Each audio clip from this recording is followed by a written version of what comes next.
Hello students, आज का topic है application of Laplace equation. Basically हमें लाप्लास इक्वेशन के एप्लीकेशंस के बारे में स्टडी करना है। इसको स्टार्ट करने से पहले एक बार लास्ट लेक्चर को रिकॉल कर लेते हैं। लास्ट लेक्चर में हमने लाप्लासियन ऑपरेटर के बारे में स्टडी कर लिया था। लाप्लासियन ऑपरेटर हम किससे रिप्रेजेंट करते हैं? डेल स्क्वायर से। ठीक है, इसके बाद हमने पॉइसन इक्वेशन डेराइव की। पॉइसन इक्वेशन क्या निकल कर आता है? Del square phi equal to minus का रो बाय एप्सिलॉन। ठीक है, और इसके बाद हमने लाप्लास इक्वेशन डेराइव की। उसकी वैल्यू कितनी होती है? Del square phi is equal to 0। इसका कंप्लीट लेक्चर आपको प्लेलिस्ट में मिल जाएगा। नाउ आज हमें स्टडी करना है इस लाप्लास इक्वेशन के एप्लीकेशन पार्ट का। क्या यूज है इस लाप्लास इक्वेशन का? इस इक्वेशन का यूज क्या है? बाय दिस इक्वेशन हम इलेक्ट्रिक फील्ड की वैल्यू कैलकुलेट कर सकते हैं जब कोई दो चार्ज प्लेट्स पैरेलल रखी हुई हो। ठीक है, और इसे ही हमें यहाँ पे सिंप्लीफाई करना है। देखो क्वेश्चन क्या बनता है एग्जाम में, using the Laplace equation calculate the potential in the space between two parallel plates charged with the potential φ1 and φ2। Two parallel plates given होगी आपको जिन पे φ1 और φ2 यहाँ पे पोटेंशियल है। ठीक है, ये पैरेलल रखी हुई है। दैट टाइम हमें इसके बीच में जो स्पेस है वहां पे इलेक्ट्रिक पोटेंशियल और इलेक्ट्रिक फील्ड इंटेंसिटी दोनों कैलकुलेट करनी है। यहाँ पे क्वेश्चन में आपको पोटेंशियल पूछा है, हम पोटेंशियल के साथ साथ यहाँ पर इलेक्ट्रिक फील्ड इंटेंसिटी भी कैलकुलेट कर लेंगे। ठीक है, तो क्वेश्चन लिखिए, using the Laplace equation calculate the potential in the space between two parallel plates charged with potential φ1 and φ2। ठीक है, इसी से लाप्लास इक्वेशन से देखो न्यूमेरिकल क्या बनता है, चेक दैट डस फंक्शन, आपको कोई एक फंक्शन गिवन होगा सेटिस्फाइड द लाप्लास इक्वेशन, और आपको वहां पे ये चेक करना है कि जो गिवन फंक्शन है वो लाप्लास इक्वेशन को सेटिस्फाइड करता है नहीं करता। Where A and B are constant, जो आपको फाई गिवन है इसमें ए और बी दोनों क्या है? कांस्टेंट क्वांटिटीज है। ठीक है, तो किस तरह से चेक करें? सिंपल है, वी नो लाप्लास इक्वेशन क्या होता है? Del two phi equal to 0। It mean जो आपको गिवन है फाई, इसका हमें 2 टाइम क्या करना है? डेल स्क्वायर फाई, मतलब डेल स्क्वायर की वैल्यू आपको पता है, तो बेसिकली हमें 2 टाइम डिफरेंशिएशन करना होता है, एक्स के रेस्पेक्ट में, वाई के रेस्पेक्ट में और जेड के रेस्पेक्ट में। तो जैसे हम सिंप्लीफाई करेंगे, यदि वैल्यू 0 आ गई तो आप क्या बोलोगे कि ये लाप्लास इक्वेशन को सेटिस्फाइड कर रहा है। बट यदि इसकी वैल्यू 0 नहीं आती है तो आप क्या बोलोगे कि ये लाप्लास इक्वेशन को सेटिस्फाइड नहीं कर रहा। ठीक है, तो पहला क्वेश्चन हम देखते हैं, जो फर्स्ट क्वेश्चन है वो देखते हैं, which is the application of Laplace equation. क्या है आपका application of Laplace equation? Find the value of electric field between two charged parallel plate. ठीक है, हेडिंग डालिए, electric field between two charged parallel plate. तो सबसे पहले हमने क्या करा है, यहाँ पे कार्टेशियन कोऑर्डिनेट सिस्टम ड्रॉ करा है। ठीक है, अब हमें क्या, देखो क्वेश्चन में मेंशन है टू चार्ज्ड पैरेलल प्लेट्स, तो अब हम क्या कंसिडर कर लेते हैं यहाँ पे? टू चार्ज पैरेलल प्लेट्स जो कि एक्स वाई प्लेन में रखी हुई है। ठीक है, हमने इस तरह से ये देखो 1 and 2 ये दोनों चार्ज प्लेट्स है जिसपे φ1 और φ2 पोटेंशियल है और ये एक्स वाई प्लेन में रखी हुई है। ठीक है, अब देखो इन दोनों के बीच की डिस्टेंस हम डिफाइन कर देते हैं, which is small D, which is small D. ठीक है, इतना क्लियर है। और हम कंसिडर कर लेते हैं कि इस स्पेस में ये जो स्पेस है वो क्या है आपका? चार्जलेस है। क्या है? चार्जलेस है, यहाँ पे किसी भी टाइप का चार्ज नहीं है। ठीक है, यदि यहाँ पे किसी भी टाइप का चार्ज नहीं है तो क्या ये लाप्लास इक्वेशन को सेटिस्फाइड करेगा? यस करेगा। क्यों? बिकॉज लाप्लास इक्वेशन में हमने क्या देखा था, जब हम इनक्लोज सरफेस लेकर चलते हैं, गॉस लॉ यूज में लिया था ना, इनक्लोज सरफेस लेकर चल रहे थे, वहां पे चार्ज डेंसिटी हमने रो 0 पुट करी थी। दैट टाइम आपका जो एक्सप्रेशन निकल कर आ रहा था वो लाप्लास इक्वेशन का निकल कर आ रहा था। ठीक है, तो हमने यहाँ पे क्या कंसिडर कर लिया, we have two charged parallel plate are situated in xy plane. ठीक है, and small d is distance between them, and φ1 and φ2 are the potential of plate 1 and plate 2. ठीक है, and we consider this space is chargeless, and we consider the space between two plates is chargeless. Okay, so it is satisfied Laplace equation. So it is satisfied Laplace equation. पहले मैं ये लिखवा देती हूँ, we consider two charged plates situated with potential φ1 and φ2 are situated in x y plane and small d is distance between them. Now we calculate value of electric field and potential at any arbitrary point, at any arbitrary, नीचे लिख लो उसको ना, point in chargeless space.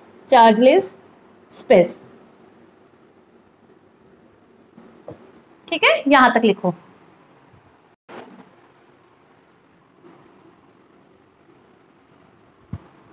So it satisfy Laplace equation which is d2 phi equal to 0. यही होता है ना. And इसको हम क्या लिख सकते हैं, d2 upon D of x square phi, d2 upon D of Y square phi, d2 upon D of Z square phi equal to 0. ठीक है. नाउ ये जो प्लेट्स हम लेके चल रहे हैं वो एक्स वाई प्लेन में पैरेलल रखी हुई है. तो क्या एक्स और वाई के रेस्पेक्ट में वैल्यू ऑफ पोटेंशियल चेंज होगा? नहीं होगा ना, क्योंकि ये तो पैरेलल रखी हुई है तो पोटेंशियल चेंज होगा ही नहीं, डिस्टेंस चेंज ही नहीं हो रही है. ठीक है. तो यहां पे आप लिखो value of potential is unchange along x and y direction because plates are situated in xy plane. ठीक है. तो आप यहां से क्या बोल सकते हो, वैल्यू पोटेंशियल x और y दोनों के रेस्पेक्ट में चेंज ही नहीं हो रही, तो आप क्या बोलोगे, del by del of x phi और del phi by del of y equal to 0 होगा. तो d2 phi upon D of x square and d2 phi upon D of z y square आपका क्या हुआ, 0. हुआ नहीं हुआ ना. ठीक है. सो लाप्लास इक्वेशन में आपके पास क्या रहेगी value, d2 phi upon del of Z square equal to 0. यही बचा ना. ओके. सो नाउ हमें पोटेंशियल कैलकुलेट करना है, फाई कैलकुलेट करना है. तो क्या करें, इंटीग्रेट कर देते हैं. इंटीग्रेट दिस इक्वेशन करो. इसका यदि हम इंटीग्रेशन करेंगे तो value will be del phi by del of Z equal to constant आता है ना एक, विच इज C1. हमने कंसिडर कर लिया. Where C1 equal to constant. ठीक है. अब क्या करें, फाई चाहिए तो वन टाइम और हम क्या कर दे, इसका इंटीग्रेट कर दे. तो कर दो. अगेन इक्वेशन 1 इंटीग्रेट करो. यदि हम इसका एक बार इंटीग्रेशन करेंगे तो फाई कितना आ रहा है आपके पास, फाई C1 जेड के रेस्पेक्ट में कर रहे हो तो C1 जेड प्लस C2 एक अनोदर कांस्टेंट आएगा. तो यहाँ पे लिखो C2 क्या है, यहाँ पे अनोदर कांस्टेंट. अब हम C1 और C2 की वैल्यू कैसे कैलकुलेट करते हैं, बाय अप्लाई द लिमिट. ठीक है. तो कैसे कैलकुलेट करें, देखो यहाँ पे अब फाई कैलकुलेट कर रहा है C1 और C2 मुझे पता होना चाहिए ना. सो फॉर कैलकुलेट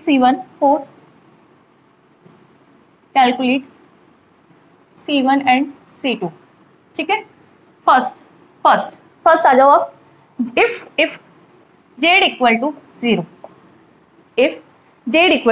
तो जेड इक्वल टू 0 मतलब यहाँ पे जो फाई है वो किसके बराबर होगा, फाई 1 के बराबर. डायग्राम से देखो, at Z equal to 0 plate 1 का ही तो है यहाँ पे पोटेंशियल, तो फाई इक्वल टू कितना हुआ आपका, फाई 1. सो इक्वेशन नंबर यहाँ पे दो आप 2. सो इक्वेशन नंबर 2 बताओ क्या बनेगी आपकी, बताओ जल्दी से. फाई क्या है आपका, फाई 1. जेड क्या है 0, तो ये टाइम तो आपकी हो गई 0 प्लस C2. तो C2 मेरे पास निकल कर आ गया विच इज फाई 1. ठीक है. अब देखो इफ जेड इक्वल टू आपके पास क्या है D, तो फाई क्या है आपका, D पे plate 2 which is phi 2. Potential क्या होगा, फाई 2. तो पुट करो यहाँ पे तो फाई आपके पास कितना आएगा, C1 C1 Z आपके पास क्या है D plus plus C2 C2 और यहाँ पे फाई आपके पास क्या है फाई 2, ठीक है। C1 की पुट C1 और C2 हमने ये कैलकुलेट करा था, अभी C2, तो C2 की वैल्यू मैं पुट कर दूं यहाँ पे, तो फाई 2 आपके पास कितना आ रहा है C1D प्लस प्लस फाई 1, ठीक है बेटा। तो C1 आपका कितना निकल कर आ रहा है phi 2 minus phi 1 is divide by D, ठीक है। इक्वेशन नंबर 2, ये इक्वेशन नंबर 3, इक्वेशन नंबर 4। अब क्या करें, 3 और 4 से C1 और C2 की वैल्यू इक्वेशन नंबर 2 में पुट कर देते हैं। Put value of C1 and C2 in equation 2 put करो और बताओ फाई कितना आ रहा है। फाई इक्वल टू C1 क्या है आपका, C1 ये रहा, हमने कैलकुलेट करा था, phi 2 minus phi 1 is divide by D, it's multiply Z plus C2 कितना आ रहा है फाई 1, तो ये हमने वैल्यू पुट कर दी फाई 1 की। क्लियर है यहाँ तक, ठीक है। तो फाई आपका कितना निकल कर आ रहा है, देख लो इसको सिंप्लीफाई कर लेना, and this is equation number 5। अब देखो फाई हमें पता लग गया, तो क्या हम इलेक्ट्रिक फील्ड इंटेंसिटी निकाल सकते हैं? यस निकाल सकते हैं। इलेक्ट्रिक फील्ड इंटेंसिटी कैसे निकालें? हमें पता है कि जो E है वो क्या होता है, माइनस का डेल ऑफ फाई होता है ना, तो निकाल लो यहाँ से वैल्यू। देखो E इक्वल टू माइनस का del phi by del of x I के, del phi by del of y j के, del phi by del of z k के, ये हमें पता है, ठीक है। ये आपका 0 है, फाई की वैल्यू चेंज ही नहीं होगी x और y के रिस्पेक्ट में, क्योंकि हमने उसके पैरेलल रखा है, ठीक है। तो आपके पास वैल्यू क्या बची है E की, ओनली E आपके पास बचा है माइनस का del phi by del of z k के, ठीक है। फाई गिवन है ये रहा, तो हमें क्या करना है, z के रिस्पेक्ट में इसका डिफरेंशिएशन करना है, तो कर दो इसका। यदि हम z के रिस्पेक्ट में डिफरेंशिएशन करें, minus del by del of z, ये रही वैल्यू, करो इसका phi 2 minus phi 1 is divide by D, ठीक है। और यहाँ पे आपका z प्लस फाई 1 ये वैल्यू है, ठीक है, और इसके साथ है आपका k।